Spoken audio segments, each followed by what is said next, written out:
Welcome back, Underlord, to the war for the Overworld.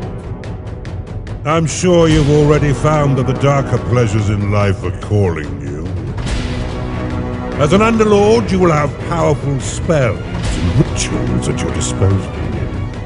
The many wicked creatures that roam this realm will flock to your dungeon as your power. Hi guys, I'm here with the guys from the War for the Overworld. I've got James and Josh, who are a couple of the guys that are involved with the game. And we're just going to be looking at the game itself, and James here is going to talk me through it. So what is the War for the Overworld then? It's a dungeon management game, which is kind of a fusion of God game, RTS, and RPG genres. Basically, you play as an Underlord and you build a massive dungeon and fill it with rooms and traps, and each of the rooms basically spawns different creatures into your dungeon. And you use those creatures to work the different rooms and sort of wage war on both the Empire and other Underlords. Okay, so this sounds quite cool. I don't think it's been something we've seen for quite a while in RPCs. But what's Josh doing at the moment? So he's sort of getting all of the minions to sort of dig out all of the areas now? Yeah, so since it's a God game, you don't actually have direct control over anything. So right now he's tagging blocks and all of his workers are going out, they're digging them out and then claiming the tiles. And on any claimed tile he can build either rooms or defenses. And that's probably what he'll be doing right now. Okay, so this is all of the rooms that he can build at the moment, is it? So yeah, these are the Veins of Evil, and that's our way of creating a tech tree for basically allowing players to choose different paths based on how they want to play the game. If they want to turtle up, if they want to be really aggressive, or if they want to go late game. We have a different tech tree for each. So how do you unlock stuff in your tech tree then? You naturally accrue points over time, but you can also have people work in your archive, and that'll increase the rate at which you earn sins. Okay, cool. So you're saying that it's like a god game, and you're sort of building all of your dungeons. So I'm right in saying that there's enemy other dungeon lords as well around that you can go and kill. Is that right? Yeah, definitely. In our main campaign, you'll be fighting both the Empire, which is all the goodly heroes, as well as other Underlords who are also sort of vying for control of this realm. Okay. So what's I just saw he's dug out to sort of an eyeball-y thing over there. What's that?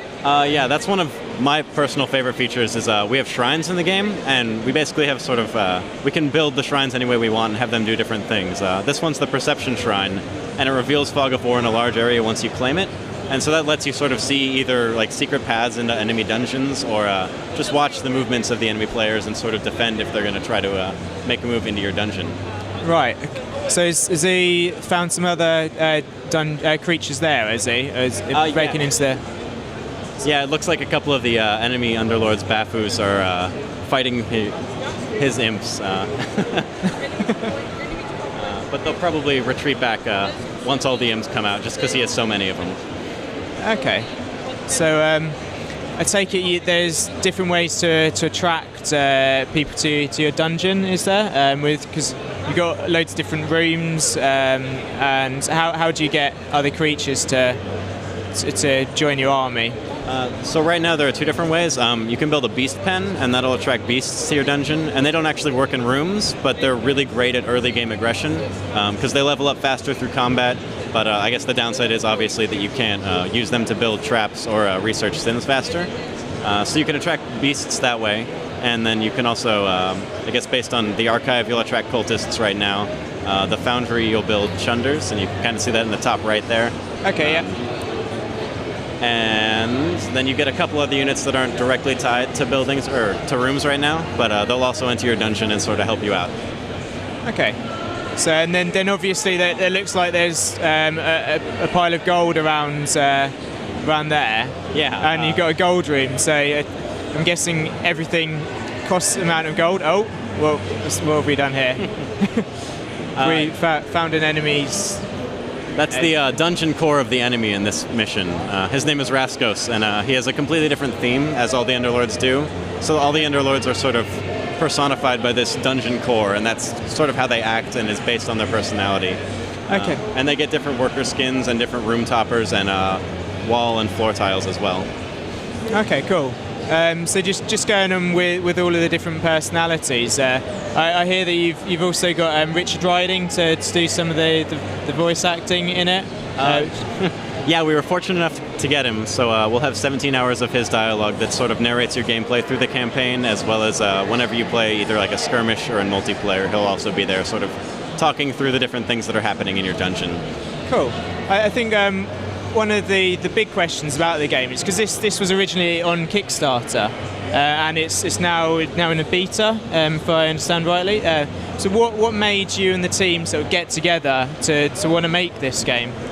So we were all longtime Dungeon Keeper fans, and we had this big passion to create a dungeon management game because it's almost been neglected for more than a decade now. There have been a couple attempts, but they haven't struck home in the way that we wanted to. So we got together. A couple of us knew each other, but in general, we sort of met up over the internet and just through the shared love of dungeon management games. And right now, our team spans 22 different time zones, and we communicate via Skype to sort of get it all done.